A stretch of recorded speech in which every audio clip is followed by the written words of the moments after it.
Selamat siang, saudara. Anda menyaksikan Klik Indonesia Siang hari ini, Rabu 11 Januari. Maksud kami 11 Februari 2026 bersama saya Dewinta Kelola. Dan saya Fahmi Andrian. Sejumlah informasi menarik dan teraktual telah kami siapkan untuk Anda. Berikut dua laporan utama di Klik Indonesia Siang hari ini.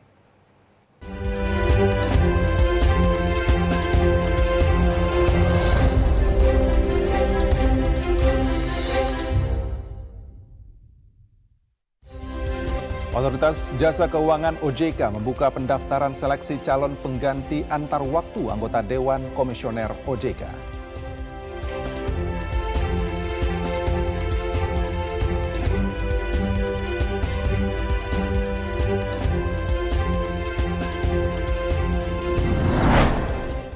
Seorang pendaki asal Colomadu, Kabupaten Karanganyar, Jawa Tengah ditemukan dalam kondisi meninggal dunia setelah 24 hari dinyatakan hilang saat mendaki Bukit Mongkrang.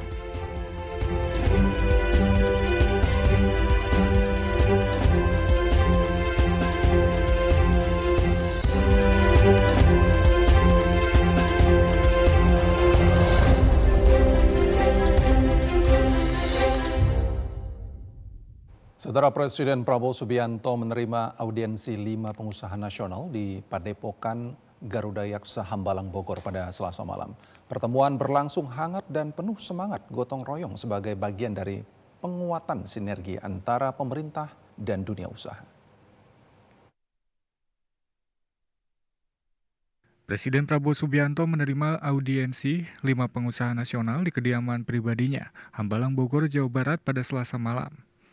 Audiensi yang digelar selama kurang lebih 4 jam itu diwarnai diskusi terbuka mengenai kondisi ekonomi nasional serta peluang pengembangan sektor-sektor strategis yang berdampak langsung bagi masyarakat.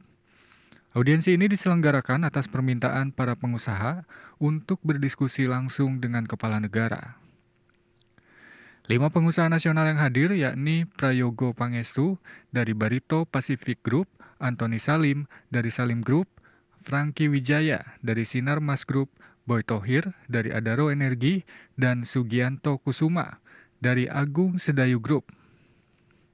Dalam pertemuan itu, Presiden Prabowo Subianto menyerap berbagai masukan dari para pelaku usaha terkait tantangan dan peluang ekonomi, sekaligus menegaskan pentingnya kolaborasi erat antara pemerintah dan dunia usaha melalui semangat Indonesia Incorporate untuk memperkuat daya saing nasional dan mempercepat pembangunan.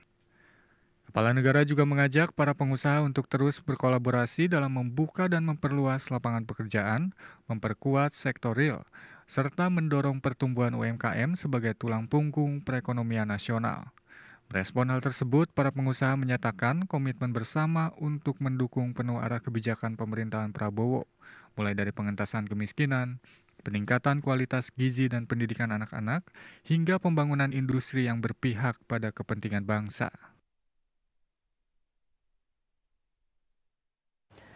Pengembangan ekonomi dan keuangan syariah menjadi salah satu pilar penting dalam memperkuat fondasi perekonomian nasional yang inklusif, berkeadilan, dan berkelanjutan sejalan dengan komitmen Presiden Prabowo Subianto. Dalam rangka tersebut, Wakil Presiden Gibran Rakabuming Raka menerima audiensi jajaran pimpinan Menara Syariah di Istana Wakil Presiden Jakarta Pusat pada Senin 9 Februari 2026. Wakil Presiden Gibran Rakabuming Raka menekankan pentingnya konsolidasi ekosistem ekonomi dan keuangan syariah agar dapat tumbuh lebih kuat dan berdaya saing dalam pertemuan dengan pimpinan Menara Syariah. Komisaris Menara Syariah Haryanto Solihin usai audiensi mengatakan, menurut Wapres, penguatan ekonomi syariah tidak dapat berjalan sendiri, melainkan memerlukan sinergi lintas sektor dan pemangku kepentingan. Oleh karena itu, pemerintah berkomitmen memperkuat koordinasi agar seluruh potensi ekonomi syariah dapat terintegrasi secara optimal. Sebelumnya, Haryanto memaparkan visi dan misi Menara Syariah kepada Wapres, termasuk perannya sebagai ekosistem yang menghubungkan berbagai sektor dalam ekonomi dan keuangan syariah nasional, baik di sektor keuangan, sektor real maupun sosial. Sebelumnya kami mendapatkan arahan dari Pak Wapres Abah Maruf Amin dan bagaimana Menara Syariah dapat menjadi ekosistem daripada ekonomi dan keuangan syariah di Indonesia. Seperti kita ketahui, kalau di dunia keuangan ada bank, ada asuransi, ada lembaga keuangan syariah. Kemudian kalau dari segi real sector, ada ekonomi halal, ada perjalanan haji, kemudian juga ada social finance seperti wakaf, zakat, dan lain sebagainya. Haryanto mengatakan Menara Syariah diharapkan dapat menjadi simpul kolaborasi yang memperkuat integrasi antara pembiayaan, industri halal, layanan haji dan umroh, serta keuangan sosial Islam, sehingga mampu mendorong pertumbuhan ekonomi nasional secara berkelanjutan. Menara Syariah sebelumnya juga telah memperoleh arahan dari Wakil Presiden periode 2019 hingga 2024 Ma'ruf Amin terkait penguatan peran Menara Syariah sebagai ekosistem ekonomi dan keuangan syariah nasional. Selain Haryanto Solihin turut hadir dalam audiensi ini, Support Group Menara Syariah dan Windaryati dan Relationship Koordinator Kamila Miftahul Jannah. Rosa Rosiana, TVRI Jakarta melaporkan. Otoritas Jasa Keuangan OJK membuka pendaftaran seleksi calon pengganti antar waktu anggota Dewan Komisioner OJK. Seleksi ini dilakukan menyusul adanya pimpinan yang mengundurkan diri dan telah ditunjuk pejabat sementara pada akhir Januari lalu. Panitia seleksi mengumumkan pembukaan pendaftaran calon pengganti antar waktu anggota Dewan Komisioner OJK Rabu 11 Februari 2026 di Press Room Kementerian Keuangan Jakarta. Ketua Sekretariat Pansel yang juga staf ahli Kementerian Keuangan bidang jasa keuangan dan pasar modal, Arief Wibisono mengatakan pendaftaran dilakukan secara daring melalui laman resmi seleksi dkojk.kemenq.go.id. Proses seleksi terdiri dari 4 tahapan, yakni seleksi administratif, penilaian, masukan masyarakat, dan rekam jejak termasuk makalah, asesmen, dan tes kesehatan, serta wawancara. Kita buka selebar-lebarnya, tapi dari 10 tahun tadi ya, untuk mempermudah bahwa ini memang orang-orang yang paling terpercaya. Jadi kami mengharapkan ya seluruh masyarakat Indonesia untuk yang terbaik mendaftar. Masyarakat Indonesia mengawal proses ini. Kita 24/7 akan bekerja untuk Indonesia. Semoga yang terbaik untuk Indonesia. Peserta juga diwajibkan menyusun makalah berbahasa Indonesia yang membahas kondisi industri jasa keuangan nasional dan arah kebijakan penguatan OJK ke depan. Seleksi ini dilakukan setelah pemerintah menunjuk pejabat sementara pada 31 Januari 2026 guna menjaga stabilitas sektor jasa keuangan nasional. Diharapkan dalam seleksi ini terpilih pimpinan OJK yang berintegritas dan mampu memperkuat pengawasan sektor jasa keuangan Indonesia. Guna penguatan kepercayaan investor global, Bursa Efek Indonesia menjadwalkan pertemuan lanjutan dengan penyedia indeks global Morgan Stanley Capital International atau MSCI. BEI akan membahas sejumlah inisiatif terkait agenda reformasi pasar modal. Pejabat sementara Direktur Utama Bursa Efek Indonesia atau BEI, Jeffrey Hendrik menyatakan, pihaknya akan kembali menggelar pertemuan lanjutan dengan Morgan Stanley Capital International atau MSCI guna membahas perkembangan pasar. Pertemuan tersebut dijadwalkan berlangsung pada Rabu 11 Februari 2026. BEI dan SRO akan mengajukan beberapa inisiatif kepada MSCI yang sejalan dengan 8 rencana aksi percepatan reformasi integritas pasar modal Indonesia yang ditargetkan rampung pada April 2026. Sejumlah inisiatif yang dibahas, mulai dari penyempurnaan klasifikasi investor di PT Custodian Central Efek Indonesia dengan memperluas struktur Single Investor Identification dari 9 menjadi 28 subkategori. Perluasan keterbukaan informasi kepemilikan saham hingga di atas 1%, serta peningkatan bertahap ketentuan minimum free float dari 7,5% menjadi 15%. Tanggal 5 Februari, tim dari Indonesia, dalam hal ini SRO dan OJK, telah mengirimkan proposal ke MSCI dan pertemuan lanjutan di level teknis akan dilakukan kembali pada hari Rabu ini, tanggal 11 Februari 2026. Sejalan dengan komunikasi tersebut, Bursa Efek Indonesia dan KSEI mengajukan beberapa inisiatif kepada MSCI yang selaras dengan 8 rencana aksi percepatan reformasi integritas pasar modal Indonesia. BEI berharap reformasi yang diusulkan dapat memperkuat kepercayaan investor global, sekaligus meningkatkan posisi pasar modal Indonesia dalam indeks internasional. Pemerintah menyiapkan stimulus ekonomi senilai 12,83 triliun rupiah untuk mendorong mobilitas dan daya beli masyarakat selama periode libur mudik lebaran 2026.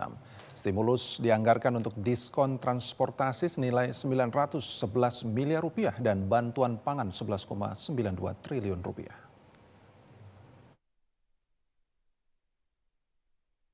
Pemerintah mengumumkan stimulus ekonomi dengan total anggaran 12,83 triliun rupiah selama periode libur mudik lebaran 2026. Hal itu disampaikan Menteri Koordinator Bidang Perekonomian Erlangga Hartarto saat menggelar konferensi pers di Stasiun Gambir, Jakarta Pusat, Selasa siang. Menko Erlangga mengatakan alokasi stimulus khusus untuk sektor transportasi bersumber dari APBN maupun non-APBN. Diskon tarif diberikan pada berbagai moda transportasi seperti kereta api, angkutan laut Petepelni, angkutan penyeberangan, dan angkutan udara. Total anggaran stimulus berupa diskon transportasi mencapai 911,16 miliar rupiah. Pemerintah juga menyiapkan stimulus dari sisi daya beli melalui penyaluran bantuan pangan berupa 10 kg beras dan 2 liter minyak goreng per bulan selama 2 bulan untuk 25 juta keluarga penerima manfaat. Total anggaran yang disiapkan untuk program ini mencapai 11,92 triliun rupiah. Selanjutnya, pemerintah juga menerapkan kebijakan Work from Anywhere atau WFA untuk mendukung kelancaran mobilitas masyarakat selama libur Idul Fitri. Estimasi kebutuhan anggaran sebesar 11,92 triliun dan ini akan mulai disalurkan di bulan Ramadan atau Februari nanti. Pengumuman paket stimulus ekonomi periode libur mudik lebaran 2026 di Stasiun Gambir turut dihadiri Menteri Ketenagakerjaan Yasirli, Menpan RB Rini Widiantini, Menteri Perhubungan Dudi Purwagandi, Menteri Sosial Syaifullah Yusuf, dan Sekretaris Kabinet Teddy Indrawijaya. Pemerintah menggelontorkan bantuan sosial menjelang Hari Raya Idul Fitri 2026. Sebanyak lebih dari 35 juta keluarga penerima manfaat akan menerima bantuan pangan berupa beras dan minyak goreng untuk menjaga daya beli masyarakat selama Ramadan hingga Lebaran. Pemerintah menyalurkan bantuan sosial sebagai bagian dari stimulus ekonomi pada triwulan pertama tahun 2026. Bantuan pangan ini menyasar 35,4 juta keluarga penerima manfaat yang berada pada kelompok desil 1 hingga desil 4. Setiap keluarga akan menerima bantuan berupa 10 kg beras dan 2 liter minyak goreng selama 2 bulan. Total anggaran yang disiapkan pemerintah untuk bantuan pangan itu mencapai hampir 12 triliun rupiah. Menko Perekonomian Erlangga Hartarto mengatakan penyaluran bantuan direncanakan mulai dilakukan pada bulan Ramadan dengan melibatkan kementerian dan lembaga terkait untuk memastikan distribusi berjalan lancar dan tepat sasaran. Selain bantuan pangan, pemerintah juga menyalurkan bantuan sosial reguler melalui program sembako dan program Keluarga Harapan dengan total anggaran puluhan triliun rupiah yang disalurkan bertahap hingga menjelang Lebaran. Pemerintah juga menyalurkan bantuan pangan, yaitu bentuk bantuan pangan 10 kg beras dan 2 liter minyak goreng selama 2 bulan. Target penerimanya adalah 35,04 keluarga penerima manfaat, yaitu masyarakat yang berasal dari desil 1 sampai dengan desil 4. Menko Perekonomian Erlangga Hartarto mengatakan pemerintah membuka ruang partisipasi masyarakat untuk melakukan usul dan sanggah data penerima bantuan sosial, baik melalui pemerintah daerah, call center Kementerian Sosial, maupun aplikasi Cek Bansos. Langkah ini dilakukan agar bantuan benar-benar diterima oleh masyarakat yang membutuhkan sekaligus memperkuat perlindungan sosial menjelang Hari Raya Idul Fitri. Menteri Sosial Syaifullah Yusuf mengatakan kementeriannya telah melakukan reaktivasi otomatis 106.000 lebih peserta BPJS menerima bantuan iuran PBI yang mengidap penyakit katastropik atau kronis. Hal itu dilakukan agar layanan kesehatan pasien dengan kondisi serius tidak terhenti. Menteri Sosial Saifullah Yusuf melakukan pertemuan dengan Kepala Badan Pusat Statistik Amalia Adininggar Widyasanti untuk membahas upaya pemutakhiran data BPJS penerima bantuan iuran PBI, khususnya untuk penerima yang memiliki penyakit katastrofik. Kementerian Sosial dan Badan Pusat Statistik akan melakukan pengecekan lapangan terhadap 106.153 orang. Menteri Sosial Saifullah Yusuf mengatakan upaya itu bertujuan untuk tercapainya validasi data. Ini sudah otomatis dia aktif, jadi otomatis sudah direaktivasi. Jadi yang 106.000 lebih itu sudah direaktivasi per hari ini, ya, dan selama 3 bulan ke depan. Nanti hasilnya kita lihat apakah memenuhi syarat, ya. Bagi yang memenuhi syarat, ya tentu akan tetap mendapatkan bantuan, tapi yang tidak memenuhi syarat kita sarankan nanti untuk menjadi peserta mandiri. Kepala Badan Pusat Statistik Amalia Adininggar Widyasanti mengungkapkan, pengecekan itu akan dilakukan pada bulan Maret. Sementara pada bulan Februari akan diadakan pelatihan bagi para petugas pengecekan lapangan karena melibatkan aparatur di daerah. Proses transisi dan transformasi data ini, maka terlihat bahwa semakin hari, semakin bulan, itu tingkat inclusion dan exclusion errornya semakin kecil. Jadi kita bisa melihat itu bagaimana ukuran ketepatan dari suatu data itu salah satu ukurannya adalah inclusion dan exclusion errornya semakin menurun. Nah ini akan terus tentunya pemutakhiran akan terus dilakukan secara terus-menerus. Seiring menunggu hasil pengecekan lapangan, Menteri Sosial Saifullah Yusuf menyatakan BPJS PBI bagi 106.153 penerima telah direaktivasi otomatis. Status aktivasi ini akan diperbarui setelah diketahui kondisi ekonomi dari para penerima. Sebelumnya, sebanyak 11 juta penerima BPJS PBI mengalami penonaktifan. 106.153 orang dinyatakan adalah penerima yang memiliki penyakit katastrofik. Saudara, Kejaksaan Agung menetapkan 11 tersangka dalam kasus korupsi manipulasi ekspor CPO, diantaranya pejabat Ditjen Bea Cukai dan Kementerian Perindustrian. Kasus ini merugikan negara mencapai 10 hingga 14 triliun rupiah. Kejaksaan Agung menetapkan 11 tersangka dalam kasus korupsi manipulasi ekspor CPO menjadi palm oil mill effluent atau limbah cair kelapa sawit pada periode 2022. Direktur Penyidikan Jaksa Agung Muda Bidang Tindak Pidana Khusus Kejaksaan Agung Syarif Sulaiman Nahdi mengungkapkan inisial dan jabatan tersangka diantaranya FJR selaku Direktur Teknis Kepabeanan pada Ditjen Bea Cukai, LHB selaku Kasubdit Industri Hasil Perkebunan Non-Pangan di Direktorat Industri Hasil Hutan Kemenperin, MZ Kepala Seksi Penyuluhan dan Layanan Informasi KPBC Pekanbaru. Sedangkan 8 tersangka lainnya merupakan pihak swasta. Dirdik Jampitsus Kejagung menyatakan berdasarkan perhitungan sementara, kerugian negara yang diperkirakan mencapai 10 hingga 14 triliun rupiah.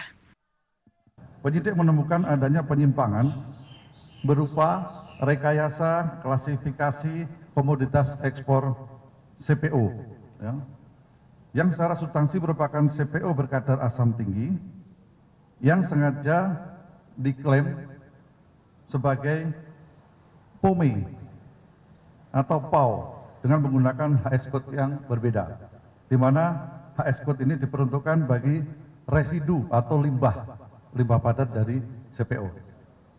Dirdik Jampitsus Kejagung Syarif Sulaiman Nahdi mengatakan para tersangka akan menjalani penahanan selama 20 hari ke depan di Rutan Salemba Cabang Kejagung dan Rutan Salemba Cabang Kejari, Jakarta Selatan. Tim penyidik Pitsus Kejati Bengkulu resmi menetapkan mantan Bupati Bengkulu Utara Imron Rosadi sebagai tersangka dugaan korupsi tambang batubara yang merugikan keuangan negara sebesar 1,3 triliun rupiah. Penetapan tersangka dilakukan usai mantan Bupati Bengkulu Utara, Imron Rosadi, menjalani pemeriksaan intensif di gedung Pitsus Kejati Bengkulu. Perkara ini berkaitan dengan penerbitan sejumlah keputusan Bupati pada tahun 2007 yang diduga melawan hukum dan menimbulkan kerugian keuangan negara serta kerusakan lingkungan dalam aktivitas pertambangan batu bara. PLH Kasih Penkum Kejati Bengkulu, Denny Agustian menegaskan, penetapan tersangka terhadap Imron Rosyadi dilakukan setelah penyidik menemukan alat bukti yang cukup terkait dugaan tindak pidana korupsi dalam proses penerbitan 2 keputusan pada tahun 2007 yang menjadi dasar berpindahnya kuasa pertambangan dari PT Niaga Baratama kepada PT Ratu Samban Mining. Kedua keputusan tersebut dinilai bertentangan dengan peraturan perundang-undangan yang berlaku di bidang pertambangan dan administrasi pemerintahan. Penahanan terhadap 1 orang tersangka yang telah ditetapkan sebagai tersangka dengan inisial IF. Beliau merupakan saat ini bekerja sebagai akademisi dan juga mantan Bupati Kabupaten Bengkulu Utara periode 2005 sampai 2015. Penahanan terhadap IF tersebut dalam penyelidikan tindak pidana korupsi berupa sektor pertambangan yang merupakan pengembangan dari perkara sebelumnya dengan tersangka atas nama SA. Denny Agustian menambahkan penyidik juga menemukan adanya pelanggaran berupa tidak dikenakannya biaya sebesar 10% dari nilai transaksi pemindahan kuasa pertambangan dari PT Niaga Baratama kepada PT Ratu Samban Mining. Selain itu, dalam proses penerbitan 2 keputusan bupati tersebut, mantan Bupati Bengkulu Utara, Imron Rosyadi diduga menerima aliran dana suap sebesar 600 juta rupiah bersama tersangka sebelumnya, yakni Fadila Marik, mantan Kadis ESDM Bengkulu Utara. Agus Topo, TVRI Bengkulu melaporkan. Klik Indonesia Siang masih akan kembali dengan informasi lain usai jeda. Tetaplah bersama kami.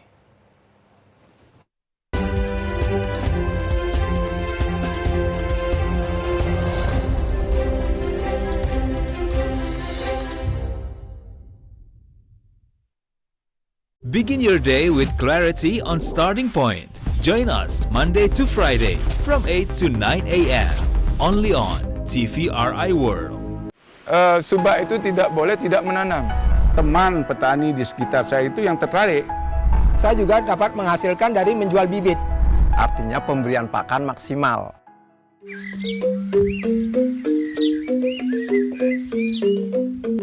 Satu tahun sudah, langkah pemerintahan Prabowo Gibran menapaki jalan menuju kedaulatan pangan.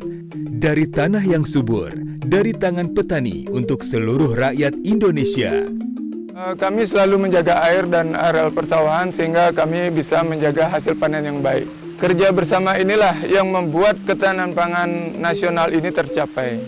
Apa yang saya kerjakan durian dan alpukat itu kita harus betul-betul serius dan telaten. Durian itu penggemarnya banyak sekali. Kenyataannya sudah sangat bisa membantu keluarga dan lingkungan kami dalam bidang kesejahteraan. Kemudian untuk ketahanan pangannya juga oke lah. Saya memelihara lobster ini dari pekarangan rumah saya sendiri. Caranya sangat sederhana, tapi hasilnya bisa memenuhi kebutuhan rumah tangga saya. Saya merawatnya dari kecil sampai siap panen dan saya ikut menjaga ketahanan pangan dari rumah saya sendiri. Saya berusaha di bidang budidaya ikan lele karena panennya cepat di lokasi pekarangan, mudah dilakukan. Sekaligus saya sudah mendukung mewujudkan ketahanan pangan nasional. Dari sawah, kebun, hingga kolam, semangat kerja nyata terus tumbuh. 1 tahun ini adalah fondasi menuju Indonesia yang berdaulat pangan. Kedaulatan pangan, kekuatan bangsa.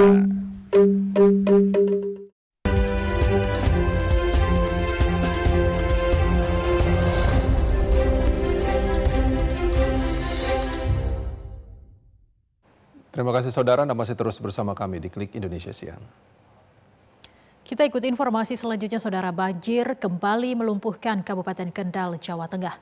Hujan deras sepanjang malam membuat Sungai Blorong meluap, air naik ke permukiman dan pusat ekonomi warga. Ratusan rumah dan pasar tradisional terendam hingga kurang lebih 1 meter.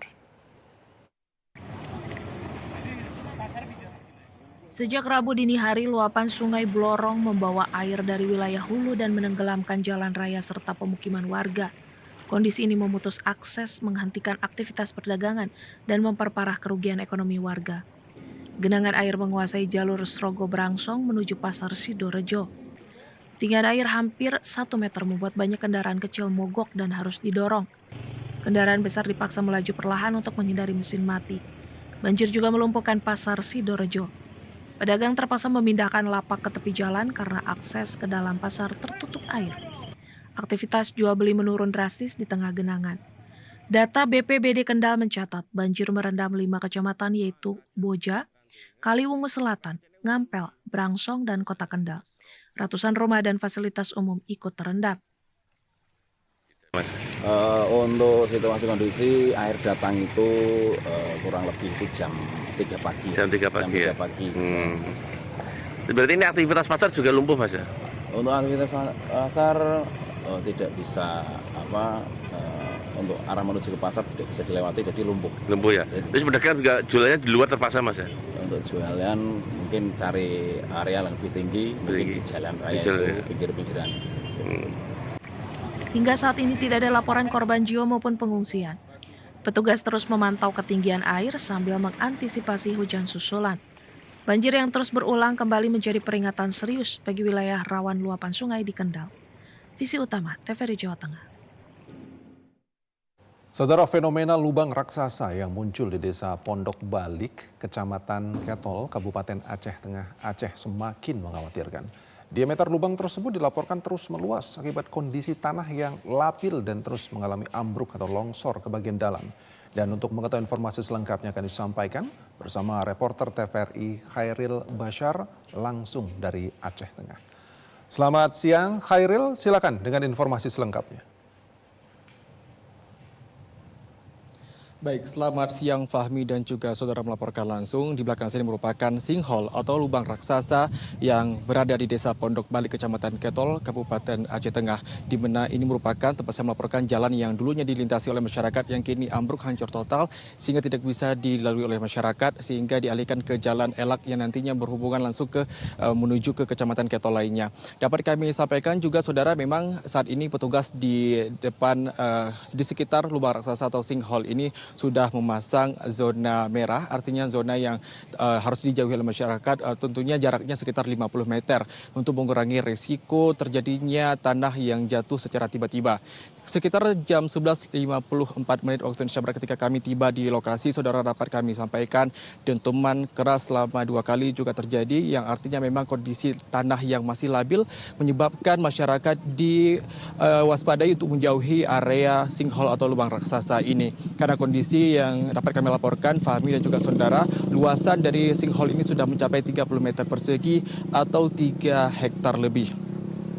Kemudian saudara dapat kami sampaikan juga kondisi cuaca di wilayah sinkhole ini masih dalam keadaan mendung dan juga hujan gerimis sudah mulai mengguyur wilayah sinkhole lubang raksasa yang berada di desa Pondok Balik, Kecamatan Ketol ini. Dan tidak hanya itu juga petugas terus standby di lokasi dan dengan pengeras suaranya untuk menghimbau masyarakat agar menjauhi lubang raksasa yang tanahnya bisa bergerak suatu waktu. Dan di sebelah kanan saya, Fahmi dan juga saudara dapat kami laporkan juga ini merupakan lahan pertanian ataupun yang dulunya sempat ditanami cabai oleh masyarakat, di mana tanaman ini sudah ditinggali oleh para petani karena memang ditakutkan tanah yang bergerak sewaktu-waktu hingga bisa membuat keselamatan para petani terancam. Tidak hanya itu saudara, memang sinkhole ini juga menarik perhatian masyarakat yang melewati jalan Pondok Balik ini, Kecamatan Ketol, sehingga masyarakat berbondong-bondong untuk mengabadikan dan juga melihat secara langsung fenomena alam yang begitu harusnya menjadi perhatian serius oleh pemerintah setempat dan juga pemerintah pusat. Dapat kami laporkan juga saudara, untuk lubang sinkhole ini sendiri ini sudah terus meluas dan ini mengancam permukiman masyarakat dan juga perkebunan yang ada di sekitar desa Pondok Balik, Kecamatan Ketol ini. Bukan hanya itu, sebelumnya tower Sutet milik PT Perusahaan Listrik Negara atau PLN Persero juga sempat dipindahkan dan juga menyebabkan aliran listrik sempat terputus mati beberapa hari yang lalu. Tidak karena itu, saudara, memang dapat kami sampaikan memang proses dari pemindahan tower ini menjadi sebuah langkah yang efektif untuk mengurangi risiko padamnya lampu secara artinya secara lama, bahwasanya memang salah satu kondisi yang dapat kami laporkan di lapangan ini, sinkhole ataupun tanah yang ada di wilayah Pondok Balik ini terus bergerak hingga hari ini. Pemerintah dan juga petugas saat ini terus memberikan himbauan kepada masyarakat yang baik yang melintas maupun yang memiliki perkebunan di Desa Pondok Balik ini untuk menjauhi area lubang raksasa tersebut, karena memang kondisi dari tanah yang labil ini bisa menimbulkan risiko keselamatan baik dari masyarakat yang melintas maupun masyarakat yang tinggal di Desa Pondok Balik ini, dengan harapan bahwa pemerintah pusat juga bisa mengurangi risiko pelebaran lubang raksasa ini hingga hari ini dan tidak akan terus terjadi di masa yang akan datang. Demikian informasi yang dapat kami sampaikan langsung dari Kabupaten Aceh Tengah. Kembali ke Jakarta, Fahmi. Baik, terima kasih Khairil. Selamat kembali bertugas. Kita ke informasi selanjutnya. Peristiwa tanah gerak masih terjadi di Kabupaten Tegal dan Kota Semarang, Jawa Tengah. Jumlah pengungsi juga dilaporkan terus bertambah lebih dari 2.000 jiwa. Dan informasi selengkapnya akan disampaikan oleh reporter TVRI Cindy di lapangan langsung dari Jawa Tengah. Selamat siang Cindy, silakan dengan informasi selengkapnya. Selamat siang Fahmi dan juga saudara, kondisi terkini di tempat saya melaporkan yaitu di Posko 1 Desa Padasari Kecamatan Jatinegara Kabupaten Tegal, Jawa Tengah. Di sini kami memantau sejak pagi tadi sampai dengan siang ini untuk cuaca masuk kategori cerah, tidak terjadi hujan selama kami memantau di sini.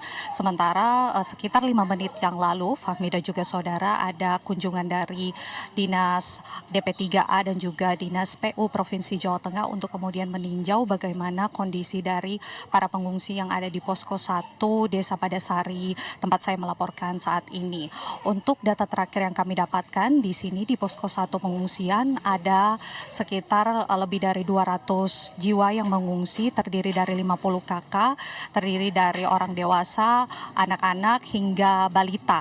Sementara ada beberapa catatan yang kemudian menjadi hal yang dikeluhkan oleh para pengungsi di sini, Fahmi dan juga saudara, utamanya soal fasilitas MCK yang belum memumpuni. Untuk jumlah pengungsi sekitar 200 orang hanya tersedia satu fasilitas untuk MCK atau buang air besar, sehingga itu yang kemudian menjadi keluhan dan juga tadi sudah disampaikan kepada Kepala Dinas DP3A. Selain itu tadi juga ada peninjauan soal bagaimana kondisi psikis dari perempuan dan juga anak-anak yang ada di Posko 1 Desa Padasari ini. Data terakhir yang kami dapatkan dari BPBD Provinsi Jawa Tengah bahwa sudah tercatat ada sekitar 2.461 jiwa yang mengungsi saat ini, terdiri dari 575 kakak. Untuk lokasi pengungsian ini tersebar di 9 titik, ada di sekolah, lalu ada di seperti Posko 1 ini, rumah warga, lalu ada juga di tempat yang memang sudah dikategorikan aman oleh BPBD Provinsi Jawa Tengah. Sementara sampai dengan saat ini untuk catatan yang rumah atau rumah warga yang terdampak ini di angka 863 unit dengan 413 unit itu dikategorikan rusak berat, sedangkan sisanya ini rusak sedang dan juga rusak ringan.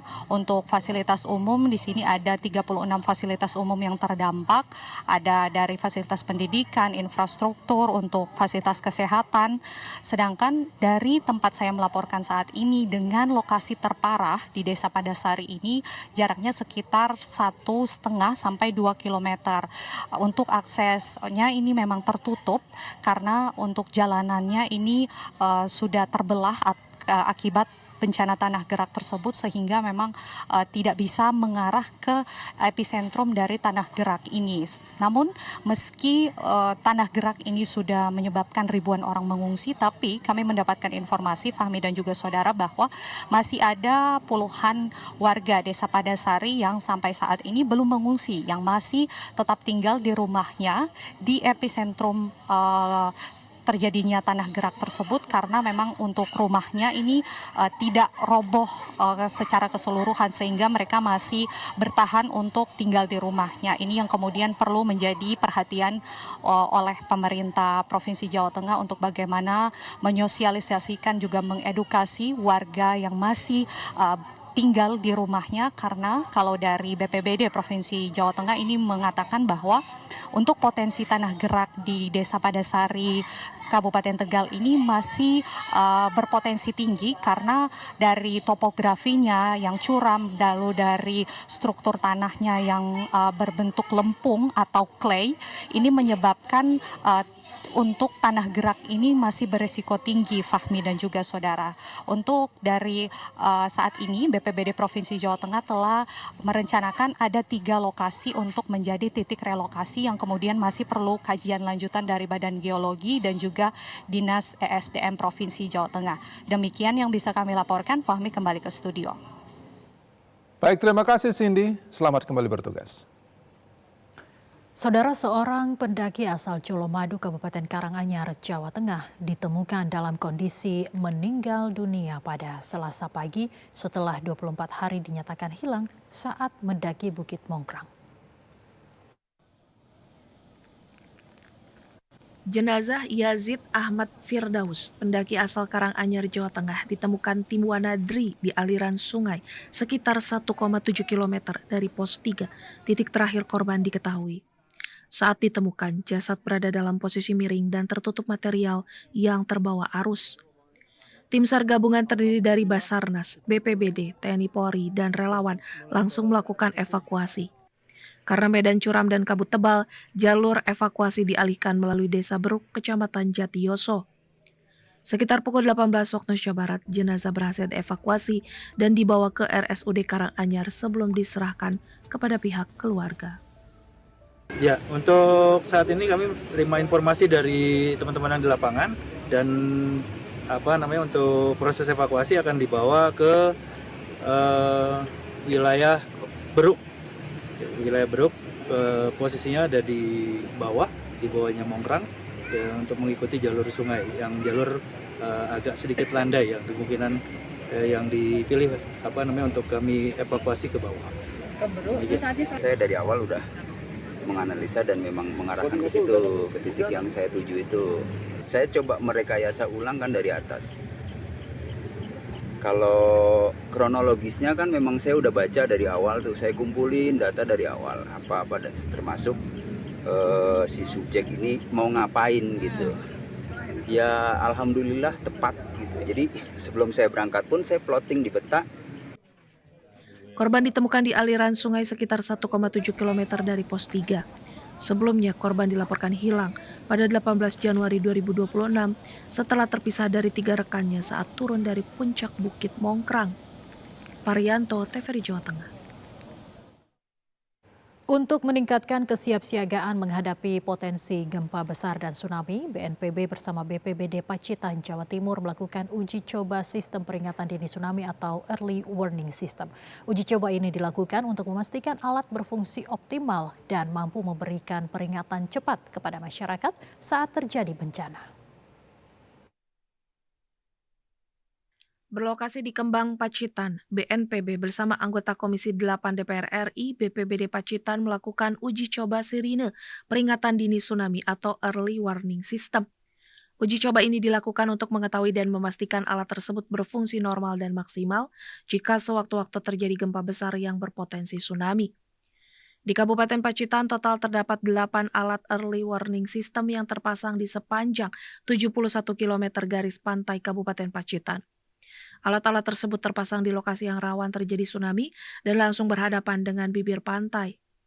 Early Warning System ini mampu mendeteksi aktivitas seismik dan perubahan muka air laut secara cepat, memproses data, dan menyebarluaskan peringatan dini kepada masyarakat dalam waktu singkat. Sistem ini krusial untuk meminimalisir korban jiwa dan mempercepat proses evakuasi.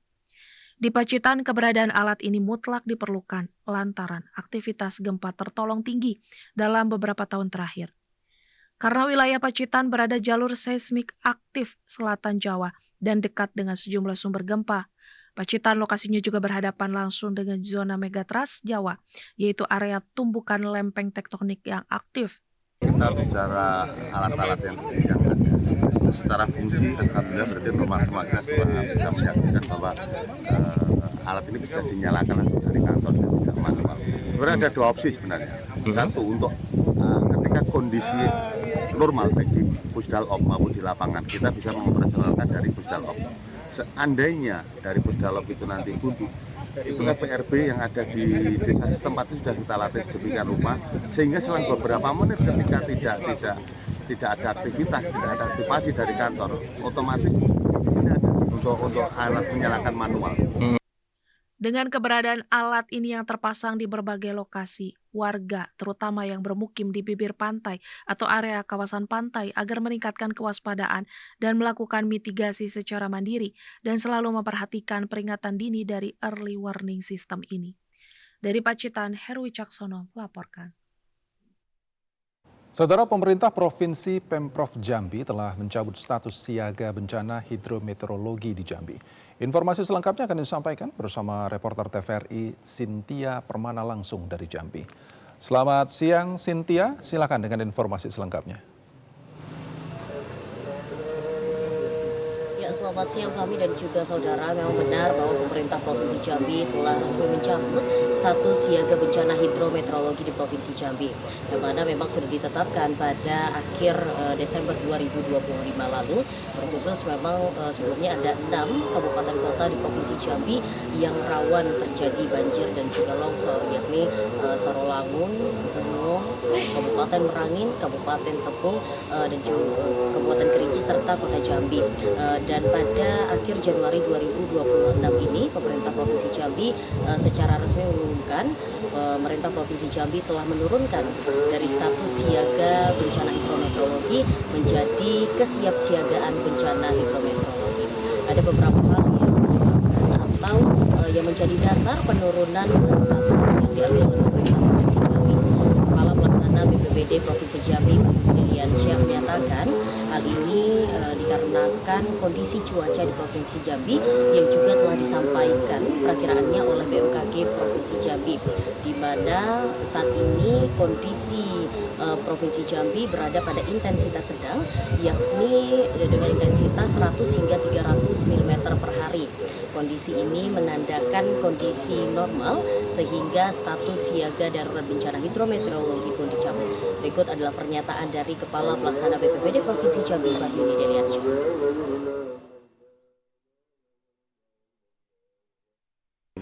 Hidrometeorologi basah sudah kita cabut di per bulan Januari.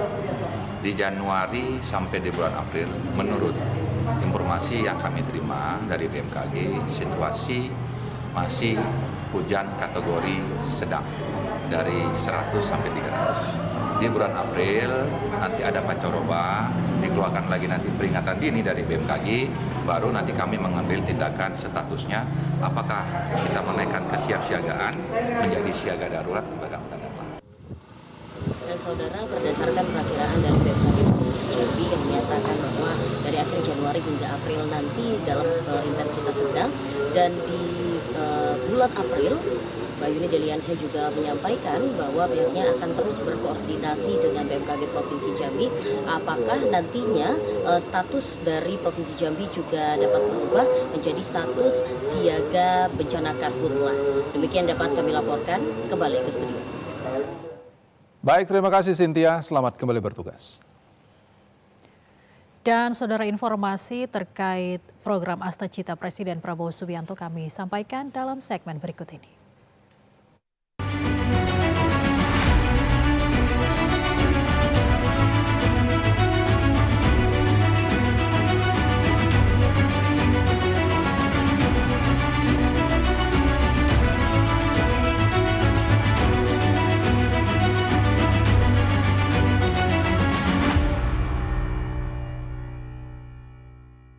Saudara, lebih dari 70 juta warga Indonesia telah memanfaatkan program Cek Kesehatan Gratis CKG sejak diluncurkan Februari 2025. Pemerintah menargetkan hingga tahun 2026 program ini dapat menjangkau 136 juta warga di seluruh Indonesia.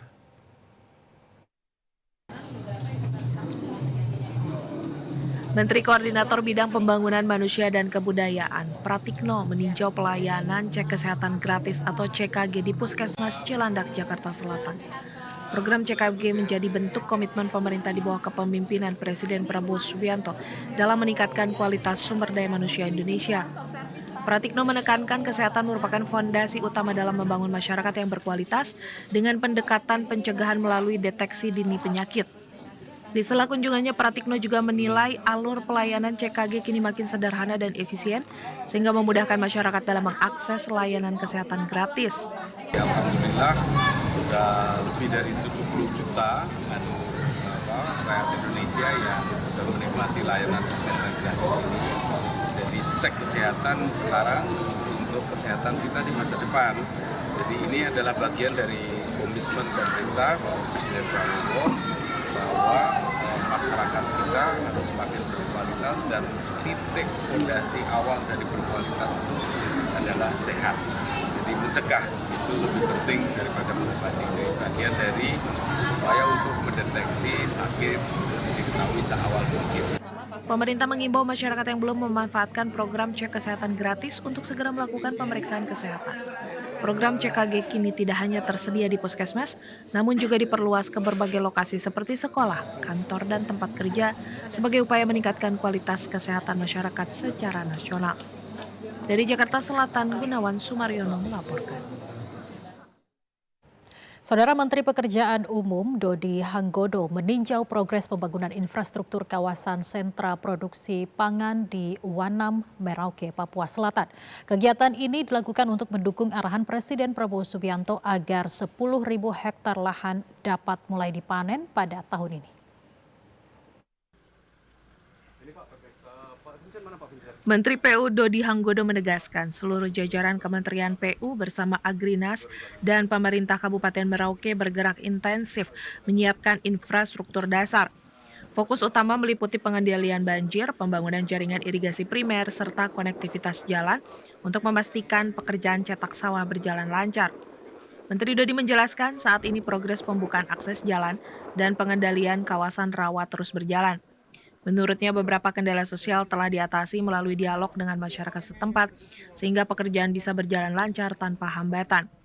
Kementerian PU melalui Ditjen Sumber Daya Air, SDA sedang menghitung potensi debit dari rawa di kilometer 39 untuk kebutuhan air irigasi. Namun jika kapasitas belum mencukupi, suplai alternatif akan diambil dari rawa lebih besar di kawasan Angkias atau di kilometer 58.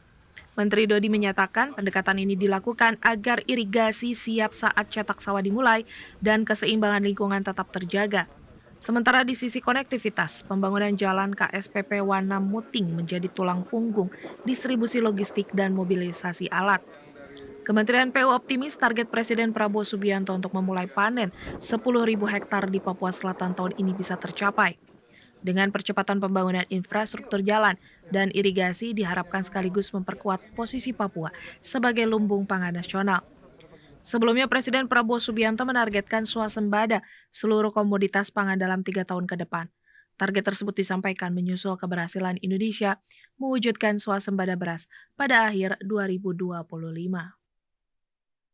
Kementerian Pekerjaan Umum terus melakukan pengembangan dan rehabilitasi daerah irigasi Semangka di Kabupaten Merauke, Provinsi Papua Selatan.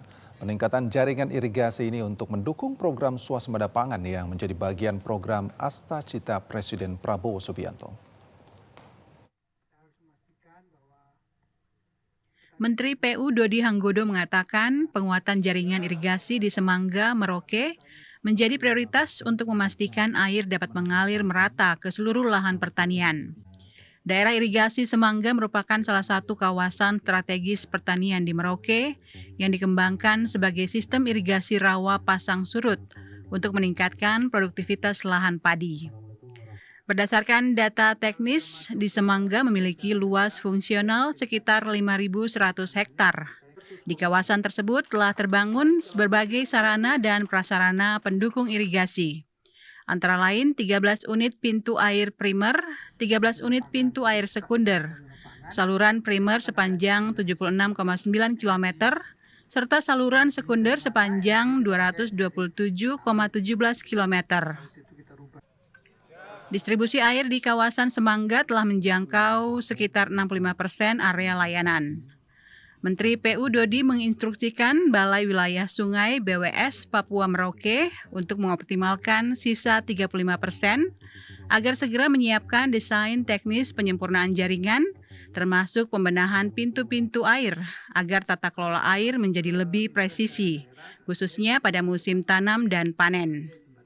Selain penguatan irigasi, Kementerian PU juga mendukung peningkatan jalan usaha tani dan jembatan sebagai akses distribusi hasil panen. Menteri Dodi menyatakan kondisi jalan yang sempit dan kurang memadai saat ini menyebabkan petani menanggung tambahan biaya angkut Rp15.000 hingga Rp20.000 per karung saat panen. Saudara, di ujung selatan Papua, pembangunan kawasan sentra produksi pangan atau KSPP Wanam terus dikebut.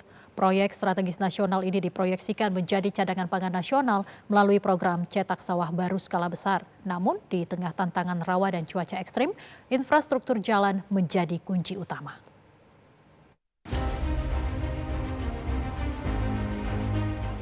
Wanam kini menjadi arena pertaruhan besar ketahanan pangan nasional. Kawasan ini diproyeksikan menjadi pusat cadangan pangan nasional melalui program cetak sawah baru seluas 1 juta hektar.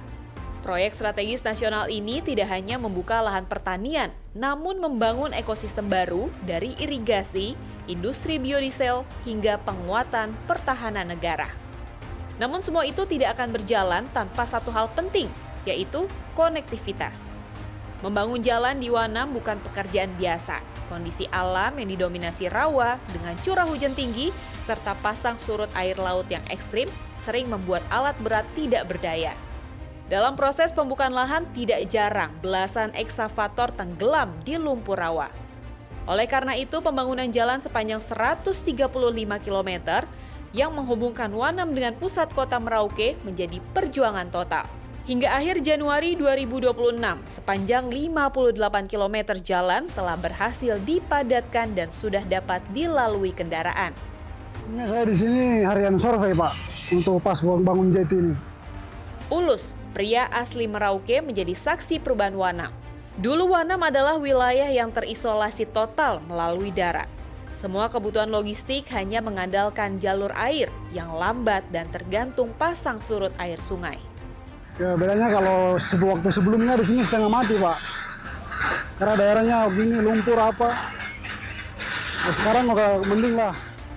Sekarang, Ulus menjadi rutin mengangkut material proyek dari gudang menuju dermaga dengan waktu tempuh yang jauh lebih cepat. Bagi masyarakat lokal di distrik Ilwayap Nguti hingga Muting, jalan ini adalah harapan baru. Akses transportasi yang dulu terbatas membuat harga kebutuhan pokok mahal dan sulit didapat. Di balik pembangunan jalan, ada yang lebih dari sekedar jalan. Jalan KSPP ini juga dilengkapi sistem drainase terintegrasi yang berfungsi menjaga badan jalan sekaligus menjadi saluran irigasi sawah di masa depan. Wanam disiapkan menjadi lumbung pangan terbesar, tidak hanya untuk Indonesia, namun juga dunia. Walaupun cuaca kerap tak bersahabat, pembangunan terus berlanjut. Di tanah Merauke inilah ketahanan pangan nasional dipertaruhkan. Dan Jalan Wanam Merauke adalah urat nadi utamanya. Sementara di balik proyek PSN Wanam terdapat keterlibatan pihak swasta sebagai mitra pemerintah. Salah satunya John Lin Group, milik pengusaha Andi Syamsuddin Arsyad atau Haji Isam. Keterlibatan ini dilandasi komitmen untuk mendukung gagasan pemerintah terkait pengembangan kawasan pangan nasional.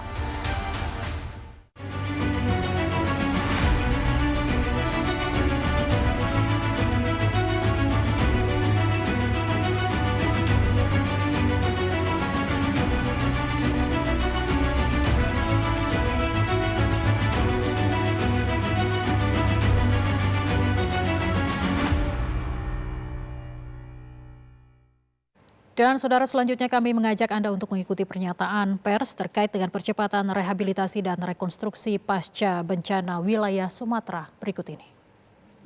Kita adalah untuk membangun lebih baik.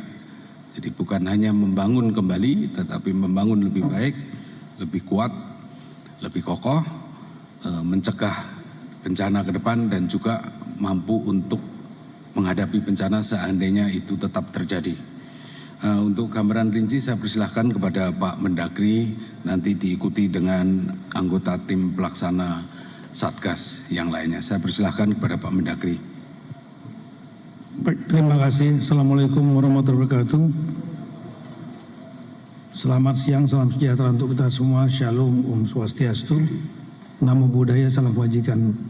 Yang saya hormati Bapak Menko PMK selaku Ketua Tim Pengarah Satgas Percepatan Rehabilitasi Rekonstruksi Pasca Bencana di wilayah Aceh, Sumut, dan Sumatera Barat. Kemudian rekan-rekan Menteri Pimpinan Lembaga yang tergabung dalam Satgas sesuai dengan Kepres Bapak Presiden yang ditandatangani oleh Bapak Presiden tanggal 8 Januari 2026. Pertama-tama terima kasih banyak atas waktunya hadir di sini selain pimpinan kementerian lembaga yang tergabung dalam Satgas, juga staf utama masing-masing dari kementerian lembaga yang hadir, yang nantinya mungkin bisa melengkapi. Bapak Ibu sekalian, kami mungkin tidak mengulangi dari awal tentang bencana, tapi ini kalau awal hidrometeorologi yang terjadi di 3 provinsi tanggal 24, ada yang tanggal 24 dan tanggal 25 November 2025 yang lalu, ini sudah tanggal 11 Februari, lebih kurang 2 bulan 2 minggu mungkin. Oleh karena itu kami menyampaikan progres pada saat ini. Pada saat ini dengan mobilisasi yang dilakukan semenjak tanggap darurat, baik orang maupun barang, dalam catatan kami di 3 provinsi, baik organik maupun BKO, dan juga ada sekolah-sekolah, halaman 20. Ada sekolah-sekolah yang kedinasan yang ditugaskan untuk melakukan kegiatan semacam KKN lah gitu, kuliah kerja nyata.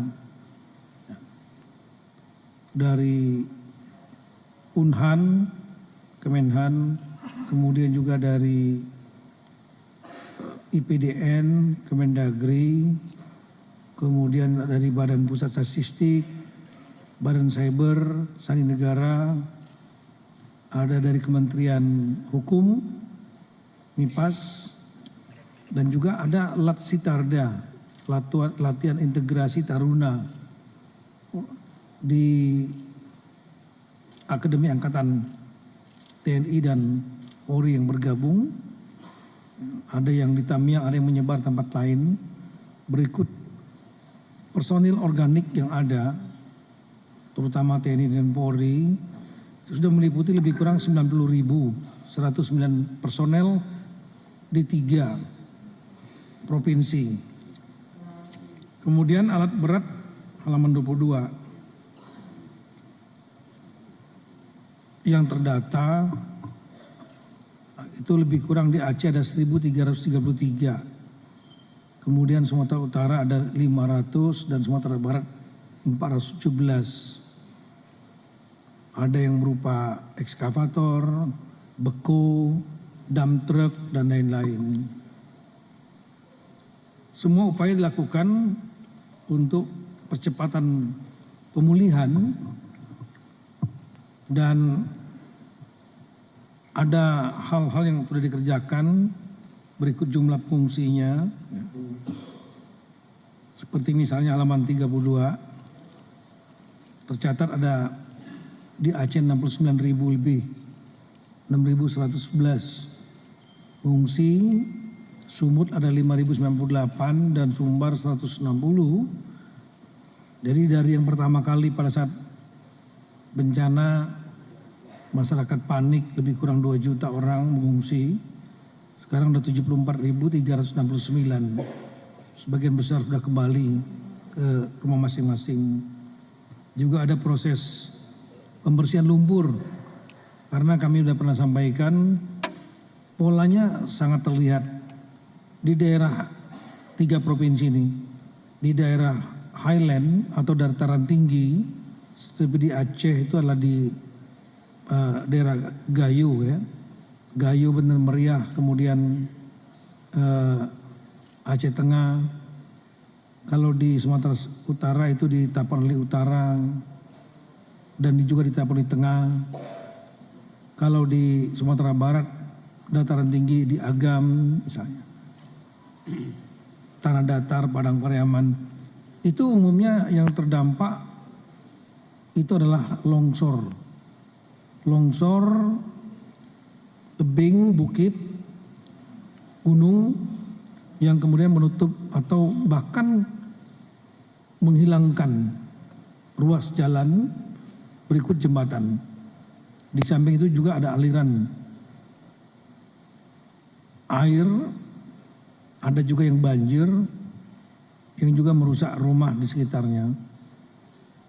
Sebaliknya di daerah lowland, dataran rendah seperti di Aceh di bagian timur, mulai dari Aceh Tamiang, Aceh Timur, kemudian di Aceh Utara, Pidi Jaya, Pidi Biren, kalau di Sumatera Utara, Tapanuli Selatan, kemudian Tapanuli Tengah,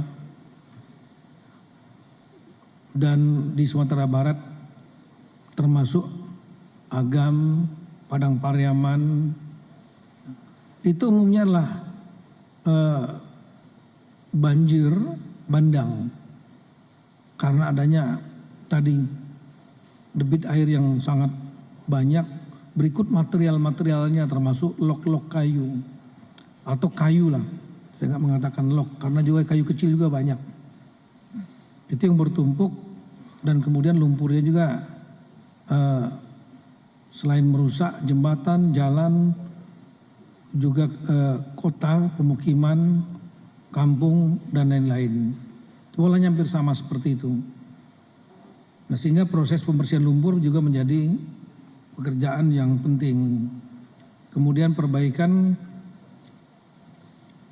fasilitas kesehatan menjadi kunci karena harus tetap berjalan. Proses pendidikan untuk proses belajar mengajar. Kemudian fasilitas pendidikan keagamaan, madrasah, pondok pesantren, juga rumah ibadah yang terdampak. Halaman 32, data-datanya juga ada. Kemudian juga ekonomi harus dibangkitkan, mulai pasar, kemudian kafe, warung, UMKM, kedai, kemudian juga hotel, beberapa tempat. Kemudian akses sangat penting sekali. Akses terutama jalan darat. Jalan darat ini ada jalan nasional, ada jalan provinsi, kabupaten kota, jalan desa, dan juga ada jembatan-jembatan. Nah, yang berikutnya lagi. Dan saudara, demikian tadi pernyataan pers terkait dengan pernyataan percepatan rehabilitasi dan rekonstruksi pasca bencana di Sumatera. Kita ke informasi selanjutnya. Musibah tanah longsor kembali terjadi di Tolikara, Papua Pegunungan. Informasi selengkapnya akan disampaikan bersama reporter TVRI Reinhard Wompere. Selamat siang Reinhard, silakan dengan informasi selengkapnya. Ya, selamat siang Fahmi dan saudara, benar sekali dapat kami informasikan bahwa di Tolikara, Provinsi Papua Pegunungan terjadi bencana dan masih dalam tahap pemulihan pasca bencana kebakaran yang menghanguskan sejumlah rumah warga. Dan Kabupaten Tolikara kembali dilanda tanah longsor untuk kedua kalinya. Tanah longsor ini terjadi di 6 titik di sekitar ibu kota Korubaga, meliputi Kali Kadome, Kolime, Lomalo, Kupati bersama TNI Polri dan OPD terkait melakukan pendataan dan langsung menyerahkan bantuan awal kepada warga terdampak. Dan pemerintah daerah juga telah menyatakan melakukan koordinasi dengan dinas terkait untuk pemulihan akses dan konektivitas di wilayah terdampak. Namun masyarakat hingga saat ini diinformasikan untuk tidak melakukan aktivitas sementara waktu mengingat curah hujan yang masih tinggi di wilayah pegunungan hingga saat ini. Berikut kita simak pernyataan Bupati Willem Wandik. Kepada warga yang ada di kawasan ini dan juga pegawai-pegawai PLN dan dinas-dinas PU mohon kesabaran karena masih hujan begini kita benahi jalan tapi sebentar bisa longsor lagi. Jadi diharapkan supaya harus sabar, kita pastikan dulu, harus dipastikan baru penanganan seperti apa yang kita lakukan. Fahmi dan saudara, pemerintah juga telah memastikan bantuan untuk diberikan kepada seluruh warga terdampak, baik pun juga warga yang terdampak bencana kebakaran dan juga bencana tanah longsor. Dan serta dalam waktu dekat akan dilakukan relokasi dan juga pembangunan rumah permanen bagi korban tanah longsor. Dan hingga saat ini tidak dilaporkan adanya korban jiwa dan masyarakat tetap diimbau. Demikian Fahmi yang dapat kami laporkan. Kembali ke Jakarta. Baik, terima kasih Reinhard. Selamat kembali bertugas. Saudara, kini kita kembali mengikuti pernyataan pers masih terkait dengan percepatan rehabilitasi dan rekonstruksi pasca bencana wilayah Sumatera. Sendiri di tanahnya itu disebut dengan in situ atau on-site dibangunkan oleh BNPB. Dan untuk yang ingin berkelompok satu kompleks dibangunkan oleh Kementerian PKP, Perumahan dan Kawasan Pemukiman. Nah, inilah kira-kira hal-hal yang sudah dikerjakan dan kami menyampaikan progres hasil selama mulai tanggap darurat sampai dengan hari ini. Ada beberapa, kita tahu bahwa ada 52 kabupaten kota dari 3 provinsi yang terdampak di Aceh maupun di Sumatera Utara dan Sumatera Barat. Di Sumatera, sebagaimana data, Sumatera Barat itu ada 19 daerah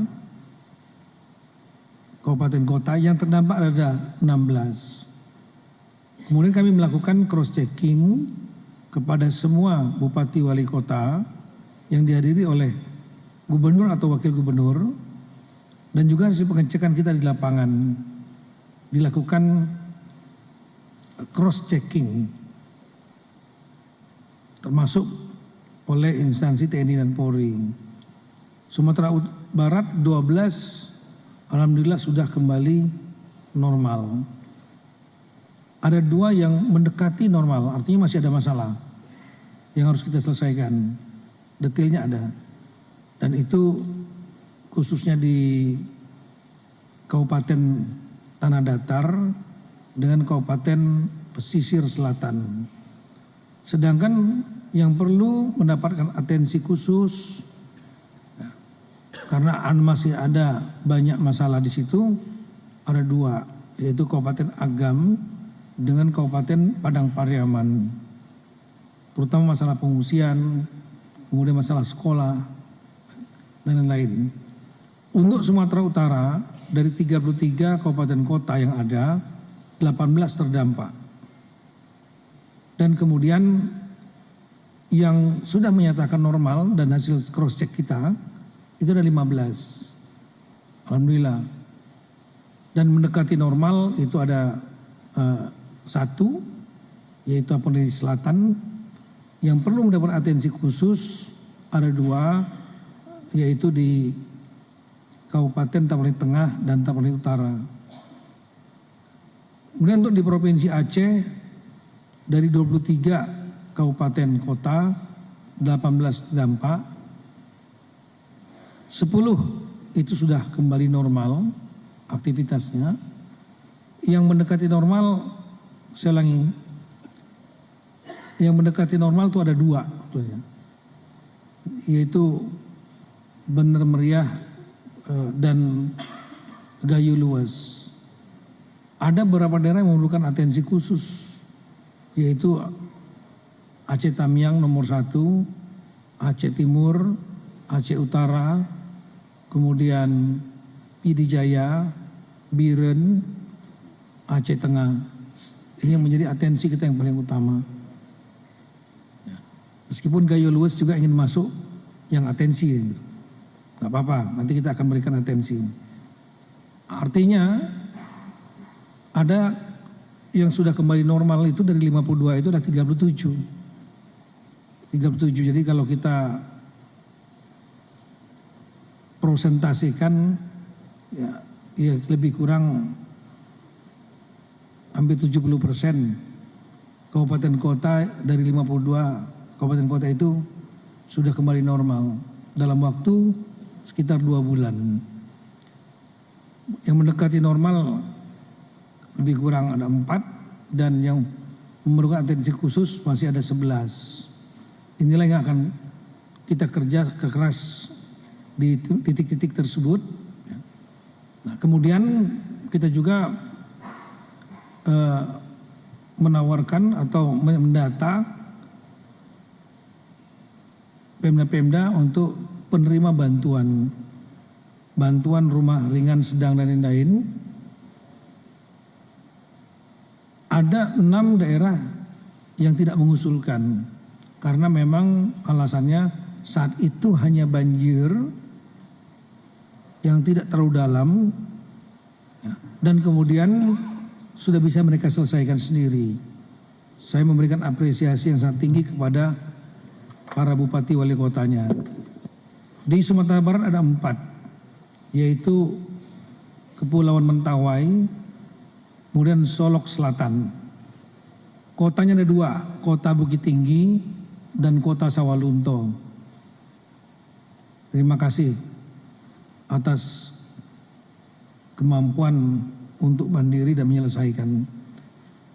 Kemudian di Sumatera Utara ada 1, yaitu Kabupaten Asahan. Tidak mengusulkan. Sudah selesai Pak.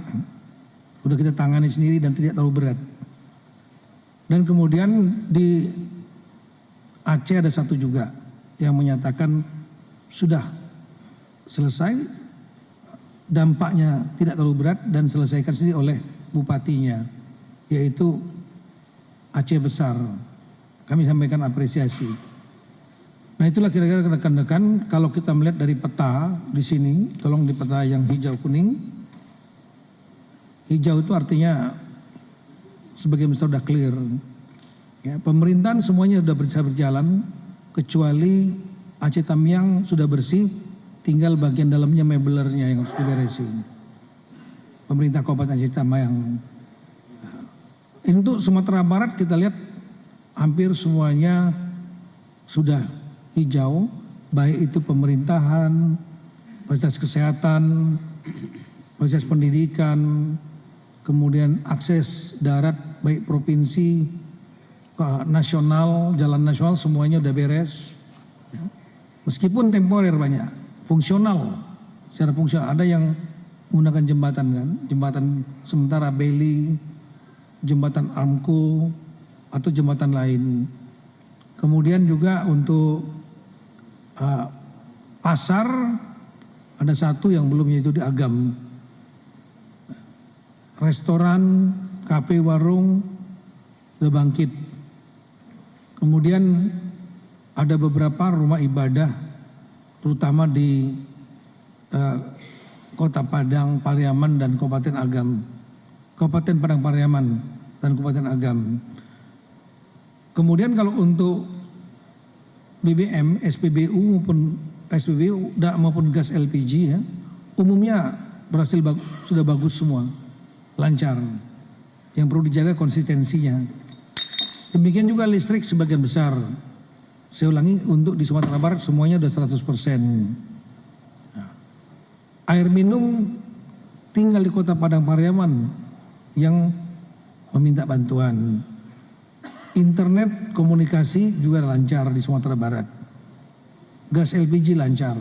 Ada 2 sungai yang perlu mendapat atensi, yaitu di Kota selain Kabupaten Padang Pariaman dengan Pasaman Barat.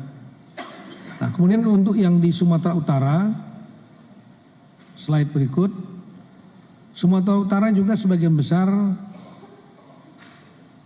kita lihat hijau, pemerintahannya semuanya jalan, kabupatennya, nggak ada yang nggak jalan, nggak masalah.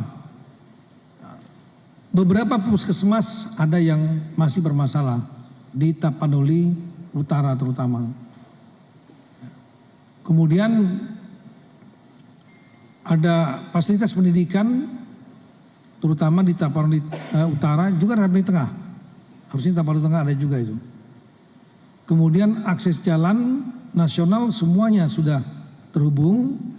Ada jalan provinsi di Tapanuli Selatan dan jalan kabupaten kota di Tapanuli Utara dan Tapanuli Tengah juga ada.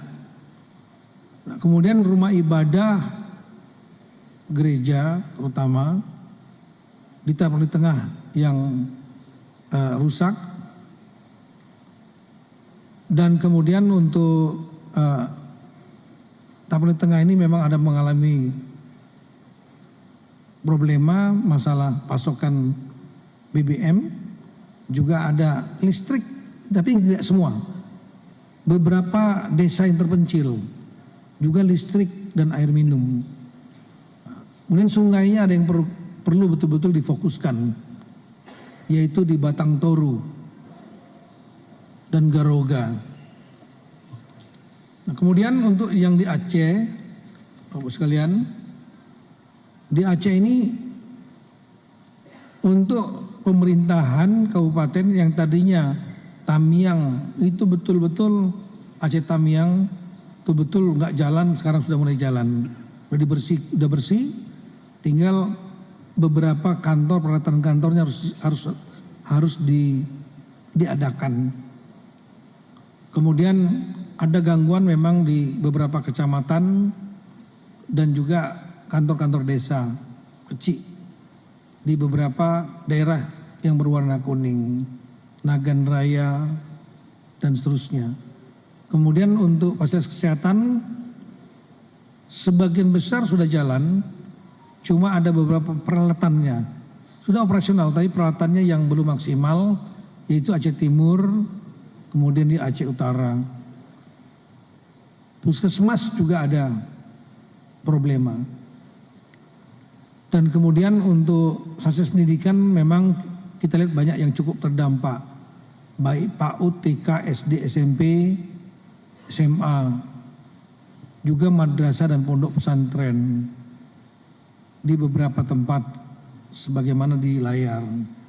Akses jalan nasional umumnya sudah terhubung semua, tapi ada gangguan di jalan provinsi, jalan kabupaten, kota, dan juga jalan desa.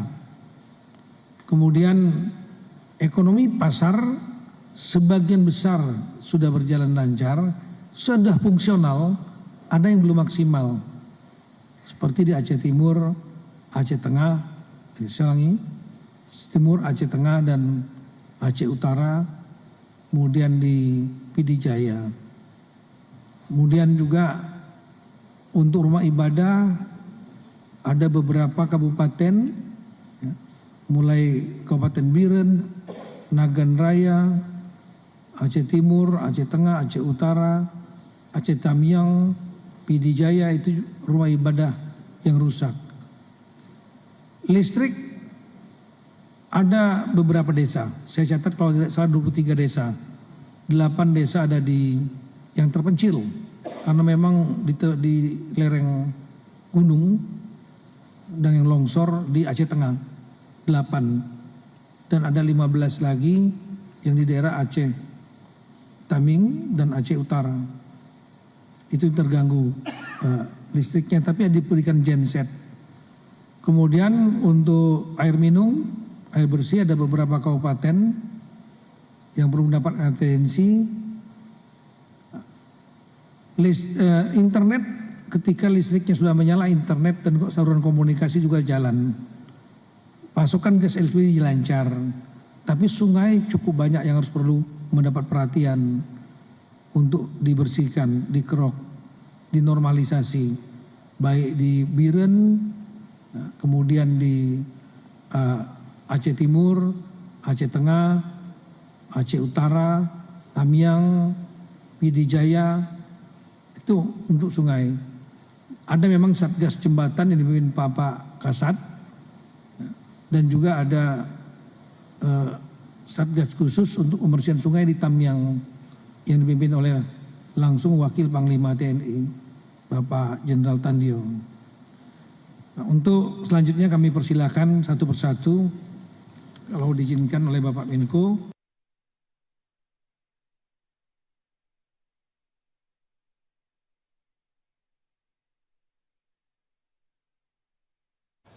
Saudara, demikian tadi konferensi pers terkait dengan percepatan rehabilitasi dan rekonstruksi pasca bencana wilayah Sumatera. Dan selanjutnya kita akan mengikuti sejumlah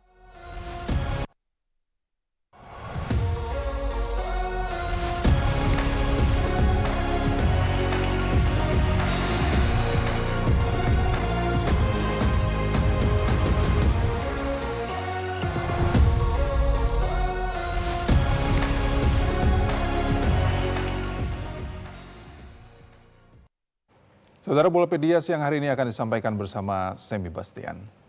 Semi, silakan.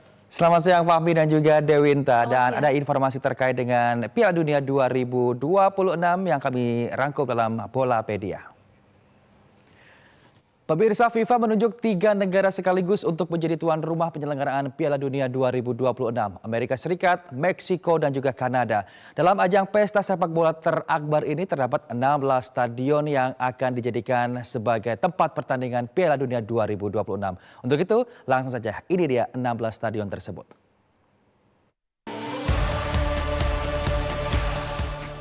Kanada menyiapkan 2 stadion utama, Stadion BMO Field Toronto dengan kapasitas 45.736 penonton. Dibuka sejak 2007 dan menjadi lokasi 5 laga fase grup dan 1 pertandingan babak 16 besar. BC Place Vancouver dengan kapasitas lebih dari 54.000 penonton.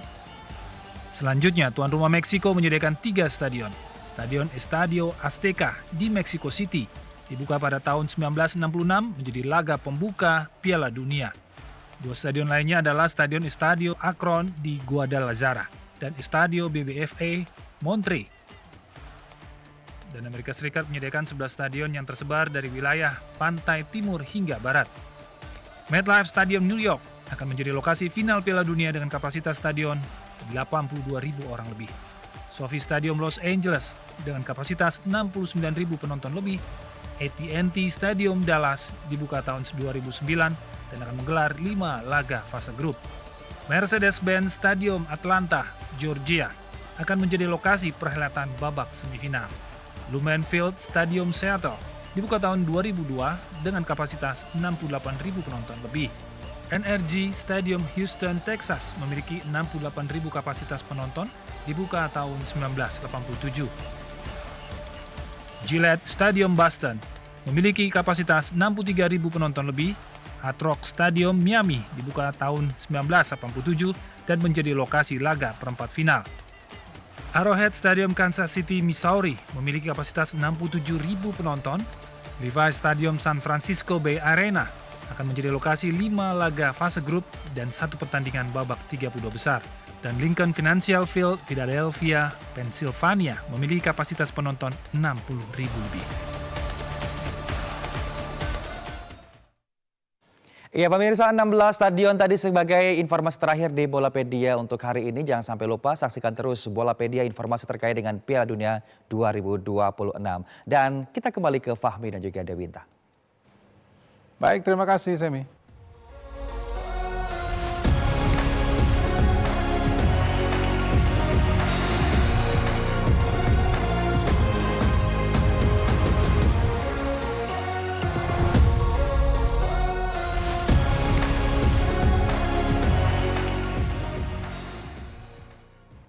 Dan saudara, informasi Bolapedia tadi menutup jumpa Anda dengan kami di Klik Indonesia siang hari ini. Akhirnya saya Dewinta Kailola. Dan saya Fahmi Andrian mewakili seluruh kerabat kerja yang bertugas mengucapkan terima kasih atas kebersamaan Anda. Selamat siang dan sampai jumpa.